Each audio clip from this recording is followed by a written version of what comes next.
Are you new to RVing, or do you just want to know how to get more out of your water hookups at the RV campground? Well, I'm going to show you that here today, and also show you a possible way to avoid water damage in your RV.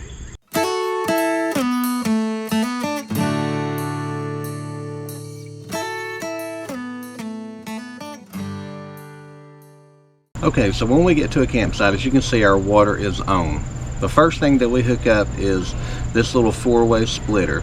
And what this allows me to do is, so it gives me 4 options to hook up, obviously the RV water to, but also it gives me options if I want to hook up other stuff and run water through. So for example, if I wanted to wash the RV, or if I want to hook up my black tank flush, I can hook that all up here, and I never have to unhook, I never have to run everything through the main hose, which I really like. Now the second thing I'm going to say, and this last spot is always set aside for our water pressure regulator. This is the most important part that you're going to have hooked to this whole setup. I've actually got Teflon tape behind this, but I never unhook this piece right here. This is where it's always going to live.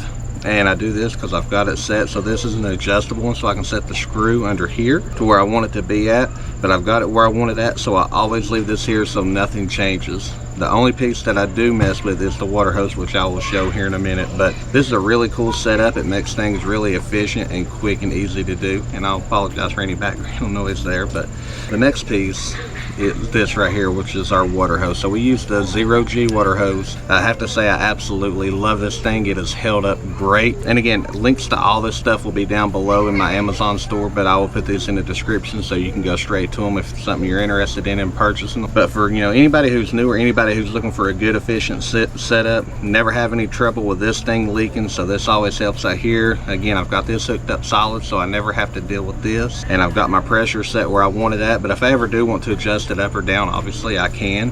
And then again, this hose here, the 0G hose, is absolutely fabulous. So anybody who's looking for a water hose, I would highly recommend these. They hold up very well. They're very flexible. They don't kink, so that is just a huge benefit when you start working on the water and stuff, because there's nothing worse than having the water running out all over the place here, especially if you're in cooler temperatures. You definitely do not want the water running here. And we also have a heated water hose that will connect to this as well, so that helps out a ton. So as you see here, all my water runs up through this little container, so we do have a self bay for this, and then it all runs into this little 90. I added this 90 here to take pressure off of the water hose, so I don't want to have any, I don't want to just have it dangling down or pulling down, creating extra kinks or anything like that, even though this hose is not supposed to kink. And you can see all this is wrapped around in here. This is actually a 50-foot hose. I do recommend a 50-foot hose just because you never know how far away the water site's going to be.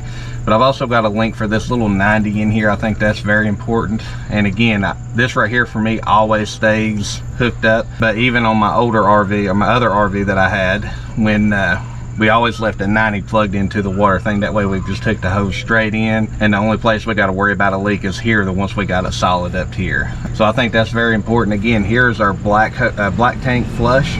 So if I was going to hook into this, I would just hook the water hose here. I've got a separate hose for that. That's another thing I will tell everybody. Always have your own separate hose for your black tank flush. Never use your drinking water hose for your black tank.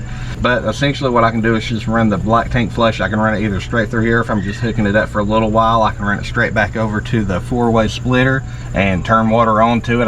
What I do is I turn water off to the main water, and I turn the water onto that. That way nothing's going through that main water valve. And from there we are good to go. We start flushing the black tank and we're safe on that. And then also we have the built-in water filter. We change this out about every 30 days. But that's another key thing. If you don't have the built-in water filter, be sure to buy one at Walmart and have a filter hooked up to your water system at all times.